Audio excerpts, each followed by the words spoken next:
Comme promis, après les gants de conduite, nouvelle collection de vêtements The Glove Driver en collaboration avec Fernand Bachmann. T-shirt, polo, chemise, veste et casquette très bientôt disponibles en précommande.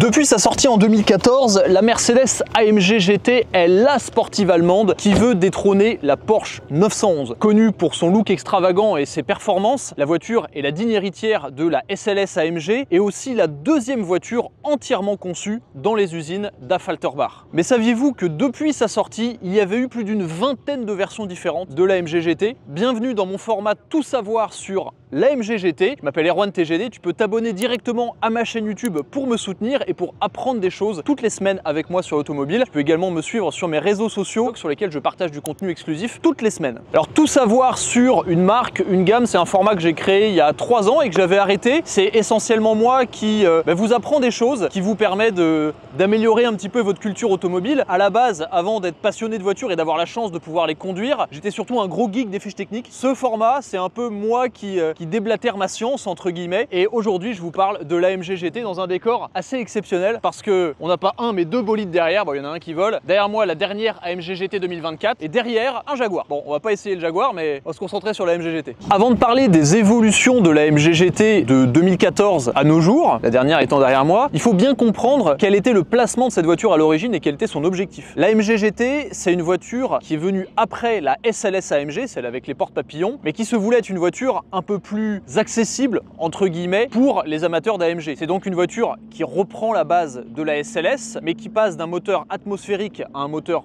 biturbo, le fameux V8 4 litres biturbo. C'est aussi une voiture qui est un peu plus courte, un peu plus sportive, un peu plus moderne. C'est une voiture strictement 2 places, propulsion, moteur avant, et la puissance est passée au roue arrière par une boîte DCT à 7 rapports. La voiture a existé en version coupée et en cabriolet. Je vais vous énumérer maintenant au fur et à mesure des années les différentes versions de cette voiture, les éditions limitées, les spécificités de chaque modèle. Pour bien comprendre le cycle de vie de la AMG GT, il faut les séparer en 3 grandes phases. La première de 2014 à 2018, la deuxième de 2018 à 2021 et la troisième phase, cette voiture à partir de 2021 jusqu'à aujourd'hui. Si on commence par l'AMG GT, le modèle de base, c'est un modèle qui a été produit en 2014 et donc qui reprenait les caractéristiques que je vous ai énoncées précédemment. Moteur avant, V8 4 litres biturbo, boîte à 7 rapports, propulsion uniquement, strict 2 places, d'abord présenté en coupé avec une puissance de 467 chevaux et 600 Nm de couple. Et cette voiture a été proposée en 2014 au prix de 125 000 €. Un prix plutôt raisonnable d'entrée de gamme pour cette voiture. Il y a eu ensuite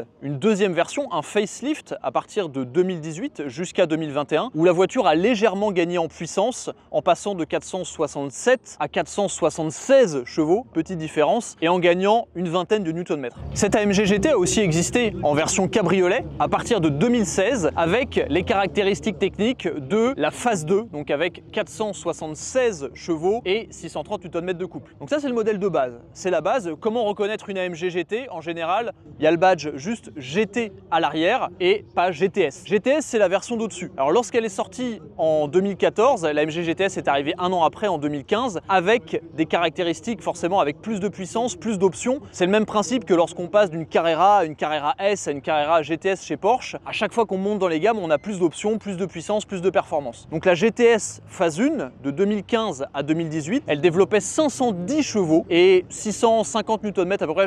L'AMG GTS en 2015 à ses débuts était proposée à environ 150 000 €. En 2018, cette voiture a été remise au goût du jour, du coup avec le facelift, la phase 2. Pour rappel, le facelift, il y a pas mal de gens qui passent, donc forcément j'en connais certains. Il y a d'ailleurs une Lotus 211 là.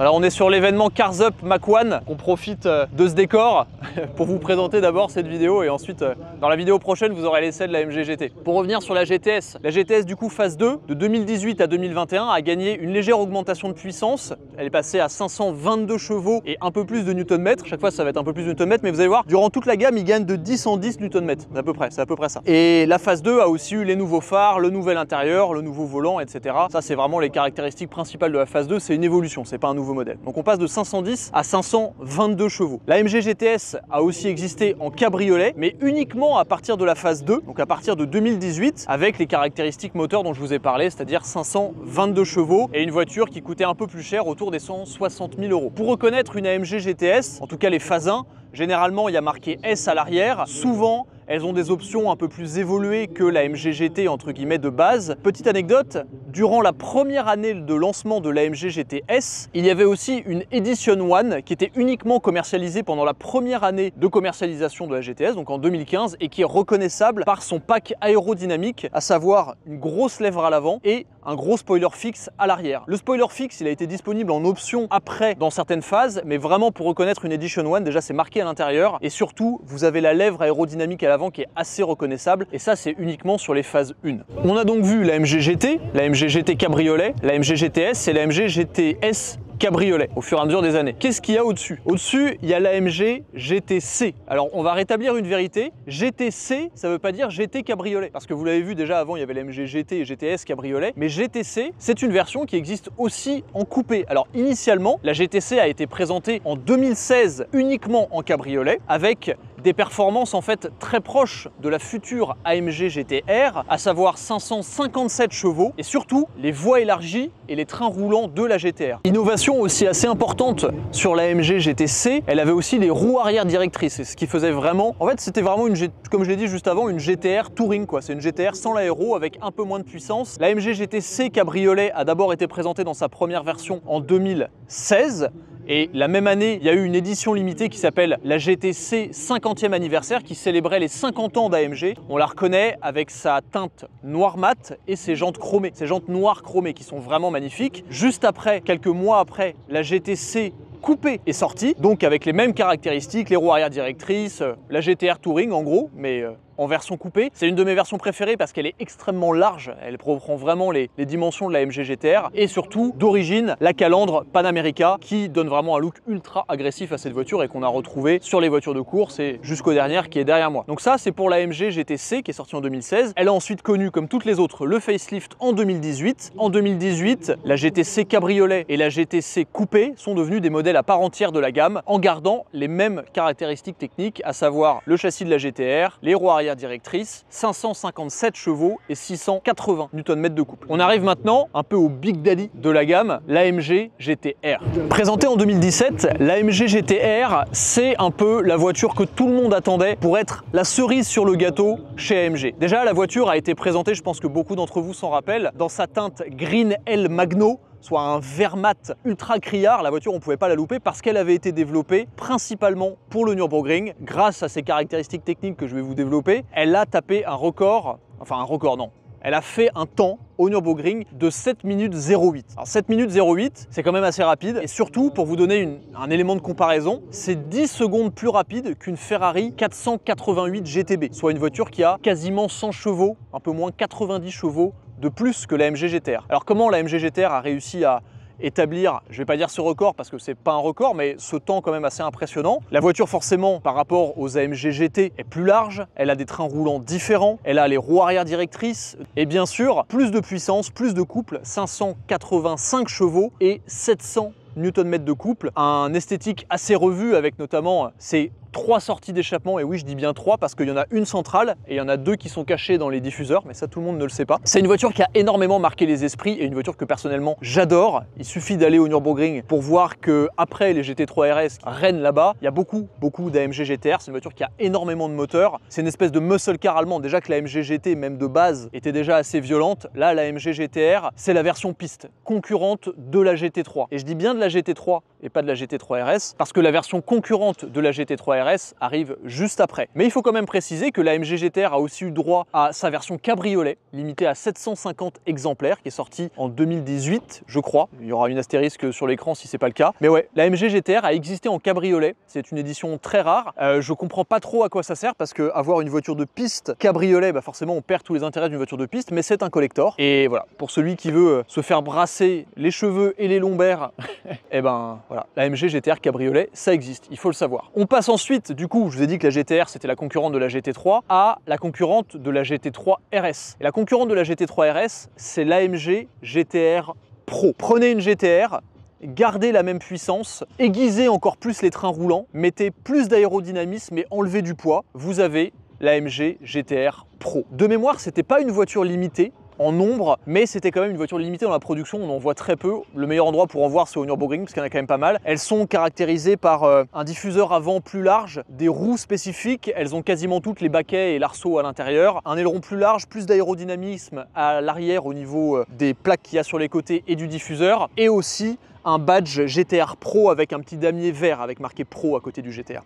Donc c'est comme ça qu'on reconnaît les AMG GT-R Pro. Et je ne l'avais pas dit aussi, mais quand l'AMG GT-R a été présentée en 2017, le prix de base était de 175 000 €. C'est un prix qui a évolué au fur et à mesure des années forcément. Donc là on a fait quasiment toute la gamme de l'AMG GT, il en reste une, et vous savez laquelle c'est, évidemment, c'est l'AMG GT Black Series.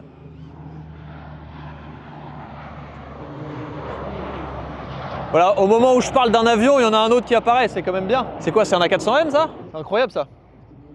Je pense qu'au 0 à 100 on gagne quand même, mais moi ça m'excite les avions. C'est un truc, ça me... Ouf, j'adore ça.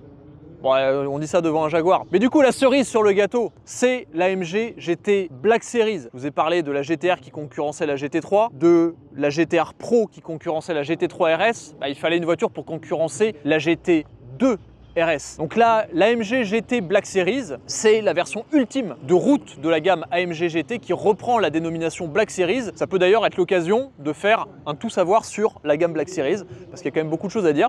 Dites-le moi en commentaire si ça vous plairait. Donc l'AMG GT Black Series, c'est la même voiture avec des plus gros turbos, un vilebrequin à plat qui permet de sortir encore plus de puissance, 730 chevaux, 800 Nm de couple, un aérodynamisme actif ultra impressionnant avec un aileron de dingue. La voiture, en fait, on dirait une version de course, mais pour la route, avec cette grande bouche qui descend vers le sol, un traction control. J'ai pas parlé de ça tout à l'heure dans l'AMG GT-R et l'AMG GT-R Pro, mais une des caractéristiques, c'était aussi le traction control, le réglage de traction réglable via une petite molette jaune sur le tableau de bord, réglable sur 9 niveaux, qui permettait de prendre plus ou moins d'angle aidé par l'électronique. Système assez sympa que j'aime beaucoup. Puis tourner cette molette là avec les petits voyants orange qui passe du vert au jaune, au orange, au rouge quand on va vers les désactivations, c'est assez sympa. Pour revenir sur la Black Series, c'est un peu la voiture de tous les superlatifs dans la gamme AMG GT. 730 chevaux, 800 Nm, 360 000 €, 1500 exemplaires, donc une voiture très limitée et une voiture qui a tenu pendant un certain temps le record de la voiture de série la plus rapide sur le Nürburgring. Voilà. Donc ça clôture, on va dire, les deux premières phases principales du cycle de vie de l'AMG GT de 2014 à 2021. On a donc l'AMG GT coupé cabriolet, l'AMG GT S coupé cabriolet, l'AMG GT C coupé et cabriolet, l'AMG GT R coupé, l'AMG GT-R cabriolet, l'AMG GT-R Pro et l'AMG GT Black Series. Et j'ai réussi à dire ça sans bégayer. Voilà, essaie de faire pareil chez toi. Donc ça, c'est la gamme AMG GT comme on l'a connue pendant un certain nombre d'années. Et après, je vais vous donner mon avis un peu sur cette gamme et sur les modèles qui sont intéressants à acheter ou à posséder dans cette gamme. Et depuis 2021, on est passé sur cette voiture, la nouvelle AMG GT avec un nom de code différent qui apparaît sur l'écran parce que je m'en souviens plus. Au début, la AMG GT d'origine, c'était une stricte 2 places, voiture propulsion, moteur avant. Alors là, on a toujours le moteur avant dans cette version GT63 4MATIC Plus, mais voilà, il y a un indice dans le nom, on a toujours le V8 4 litres biturbo, 585 chevaux dans cette voiture, soit la puissance de la AMG GT-R précédente génération, 800 Nm, un monstre, mais c'est une 4 roues motrices et surtout c'est une 2+2, parce que cette voiture, en fait, est basée sur le nouveau SL qui est sorti en 2021 et dans la gamme Mercedes, le SL remplace désormais la AMG GT Cabriolet. Cette voiture existe dans plusieurs versions, on n'a pas que le V8 désormais, on a la version GT43 qui est équipée du 4 cylindres de la 45 AMG avec 421 chevaux et 500 Nm de couple qui finalement n'a pas beaucoup d'intérêt à acheter puisqu'il y a le même malus de 60 000 sur la voiture. On a ensuite la GT55 AMG, donc c'est une version un peu moins puissante de la 63 avec 476 chevaux et je sais plus combien de Nm. Donc c'est rigolo parce que pour la 55, ils ont pris la puissance de la première AMG GT phase 2. Ils ont rajouté l'appellation 63 dedans, pourtant c'est pas un 6 litres 3 mais ni un 6 litres 2. Et surtout, là où je vous parlais d'un changement de philosophie, c'est que cette voiture, elle est passée 4 roues motrices, elle a gagné 2 places, elle a gagné en empattement et surtout elle a gagné en poids puisqu'elle pèse plus de 350 kg à vide de plus que la précédente AMG GT. Donc c'est vraiment un changement de philosophie assez radical et surprenant, mais qui va dans la même direction que toutes les voitures modernes, à savoir plus de polyvalence, masqué par plus de performance. Alors comme promis, je vais vous donner mon avis sur la AMG GT. J'ai eu la chance d'en conduire pas mal. C'est quand même un modèle que je connais bien, j'ai fait beaucoup de kilomètres au volant de ces voitures et ne serait-ce que par leur architecture, moi c'est une caisse que j'adore. Parce qu'on a l'architecture classique d'une voiture GT, à savoir le moteur à l'avant, toute la puissance qui va à l'arrière et surtout quand on regarde le profil d'une AMG GT, alors pas de celle-ci mais des précédentes, c'est une voiture, enfin on est vraiment, le pilote est vraiment assis sur les roues arrière. Et vous ajoutez à ça la puissance de dingue qui forcément vous fait ressentir énormément de choses sur le train arrière vu que vous êtes assis dessus. La position de conduite très basse, les montants de porte assez haut, le tableau de bord très imposant avec cette grande console centrale en V, le capot ultra long, très carré, très large, ça fait une expérience en fait de conduite de muscle car et c'est vrai que pour les prix pour lesquels on peut trouver en occasion aujourd'hui des AMG GT, c'est une voiture qui est vraiment pas dénuée d'intérêt et surtout vous avez quand même un V8 4 litres biturbo qui déjà d'origine propose une ambiance, des performances impressionnantes. On est à minimum 470 chevaux avec minimum 600 Nm de couple, ce qui est monstrueux pour une caisse comme ça. On peut aller beaucoup plus loin, c'est un moteur qui se prépare très bien. Un stage 1, vous allez très vite chercher des montants de puissance et de chevaux hallucinants. C'est une voiture qui est très distinctive. Dès qu'on voit une AMG GT dans la rue, on la reconnaît. C'est différent d'une Porsche et moi j'adore l'intérieur. J'ai toujours adoré l'intérieur des AMG GT. C'est une voiture qui est bien finie, qui est superbe, qui est cossue, qui est pratique, avec un grand coffre. Et moi, les deux versions vraiment que je recommanderais, ça serait dans un premier temps la AMG GT de base ou la GTS phase 1 parce que c'est des voitures qui ont tellement décoté qu'on peut en trouver, allez, pour les AMG GT autour des 70 000 euros, 75 000 euros dans des états corrects, GTS plutôt 80 000 euros. Ce qu'il ne faut pas oublier, c'est que exactement de la même manière que chez Porsche, on peut trouver des Cayman S qui sont équipés comme des Cayman GTS, vous pouvez trouver des AMG GT équipés comme des AMG GTS, puisque je vous le rappelle, le S, c'est un pack d'options et de puissance. Vous pouvez trouver une AMG GT à 70 000 euros avec les baquets sport, avec l'intérieur en carbone, avec les belles jantes, une voiture bien équipée, mais qui vaudra beaucoup moins cher parce que c'est entre guillemets le petit moteur. Je vous fais pas de dessin, une reprogrammation sur cette voiture, vous avez une puissance d'AMG GTR, de toute façon c'est le même moteur, à chaque fois c'est juste qu'il est bridé. Donc l'AMG GT c'est vraiment une voiture que j'adore et que je recommande vivement. Et la deuxième vraiment que je recommande à tous ceux qui cherchent des voitures avec une utilisation un peu orientée vers la piste, l'AMG GTR c'est vraiment une dinguerie. Déjà parce que vous avez un look qui est quand même fantastique, vous avez toutes les qualités de l'AMG GT dont je vous ai parlé précédemment. C'est une voiture avec des roues arrière directrices, avec un look phénoménal et surtout 585 chevaux, 700 Nm de couple.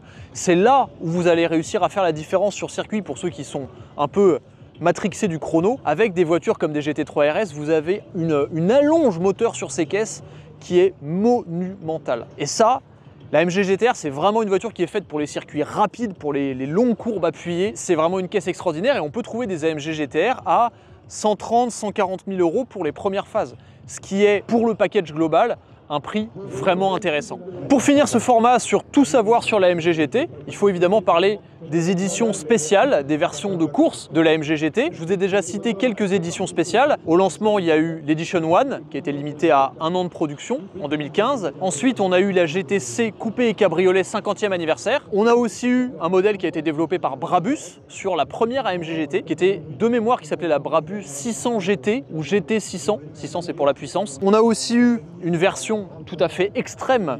Et ça, c'est un truc assez spécial, c'est l'AMG GT Track Series. Alors ça ressemble au nom Black Series et ça tombe bien. En fait, c'est la Black Series en version course, mais uniquement client. C'est-à-dire que c'est pas une voiture que vous pouvez acheter pour aller rouler en catégorie GT2, GT3 ou GT4. C'est une voiture que vous achetez chez Mercedes AMG et c'est uniquement pour rouler en tant que client privé, mais c'est une full voiture de course. Porsche fait la même chose avec, par exemple, la GT2 RS Club Sport, qui n'est pas une voiture qui est éligible dans des compétitions. C'est une voiture client, comme la Ferrari FXX. C'est pareil. Voilà, donc ça, c'est l'AMG GT Track Series.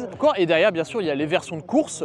AMG GT4, AMG GT3, AMG GT2. Et on peut aussi mentionner que depuis sa sortie, forcément c'est lié au titre constructeur Mercedes, l'AMG GT a été à de nombreuses reprises et avec différents modèles safety car des Grands Prix de Formule 1. Alors au début c'était une GTS, ensuite c'était une GTR et actuellement encore c'est une AMG GT Black Series. Donc voilà, c'est la fin de ce format tout savoir sur l'AMG GT. Ben non, je vais pas mettre mon micro là, c'est pas grave, je vais le garder à la main. J'espère que ce format vous a plu. Alors comme d'habitude, c'est des formats qui sont assez denses, mais en fait, ça part vraiment d'un truc perso. Moi, quand j'étais petit, ma passion, c'était de lire les fiches techniques. Je voulais connaître tous les modèles. Et quand j'ai fait mes premiers stages en école de commerce et que j'ai bossé chez Mercedes, c'était mon premier job, j'étais vendeur chez Mercedes, et ben je me suis rendu compte que j'étais pas spécialement passionné par la vente. Par contre, pour déblatérer de la fiche technique, ah bah là il y avait du monde, hein. Pour vendre la classe A en LOA sur je sais pas combien d'années à Michelin, qui remplaçait son classe B monospace, il n'y avait personne. Par contre, pour aller dire que sur cette version, la vitre, elle était 3 mm moins large parce qu'ils avaient voulu gagner du poids à 15 kg, j'étais là, il n'y avait pas de souci, je connaissais tout par cœur. J'espère que ça vous a plu. Pensez à regarder mes autres vidéos sur le sujet. J'avais déjà parlé de la gamme Ferrari disponible à l'achat neuve en 2021. J'avais fait l'historique de toutes les Mégane RS. J'avais parlé de la gamme McLaren également et il y aura d'autres épisodes le plus régulièrement possible sur cette chaîne YouTube. Merci d'avoir regardé, à très vite sur The Globe Driver et prochainement, forcément, vous allez retrouver sur ma chaîne YouTube l'essai de cette dernière version de l'AMG GT, l'AMG GT 63 4MATIC plus coupé. Allez, merci d'avoir regardé et pensez pour soutenir mon travail à mettre un pouce bleu, ça me confortera dans le fait qu'il faut que je continue à vous faire ces séries. Merci et ciao.